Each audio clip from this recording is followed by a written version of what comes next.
बऱ्याचशा विद्यार्थ्यांचे आम्हाला असे कॉमेंट वाचायला मिळतात की मी कीर्तनाचा श्री गणेशा कसा करू.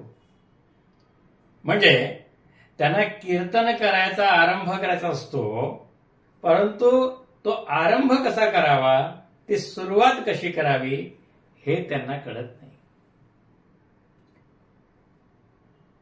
मला चांगलं कीर्तन कसं करता येईल, श्रोत्यांच्या मनावर प्रभाव टाकणारे कीर्तन कसे करता येईल, असा प्रश्न त्यांना पडतो. पण मित्रांनो, कीर्तन ही कला म्हणा, कीर्तन ही विद्या म्हणा किंवा भक्ती म्हणा, हा असा प्रकार आहे की आपण कीर्तन करायला सुरुवात केल्याशिवाय कीर्तन करू शकणार नाही. याचा अर्थ म्हणजे काय, तर कीर्तन ही कला, कीर्तन ही विद्या आपल्याला वारंवार कीर्तन करूनच साध्य करावी लागणार आहे.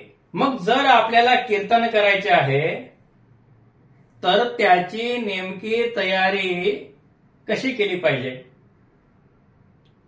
आणि काय तयारी केली पाहिजे, तर आज आपण नेमकी हीच गोष्ट समजावून घेणार आहोत.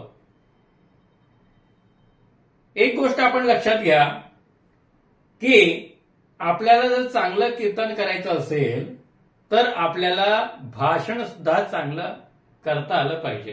पण मित्रांनो, कीर्तन म्हणजे भाषण कला नव्हे. आणि या ठिकाणी मी भाषण कलेबद्दल किंवा भाषण कसे द्यावे याबद्दल मी मार्गदर्शन करणार नाही आणि ते अपेक्षित नाही. त्यामुळे मला जर कीर्तन करायचं असेल तर मी नेमकी कोणती तयारी करून कीर्तन करण्यासाठी उभं राहू, हे आपण आज शिकणार आहोत.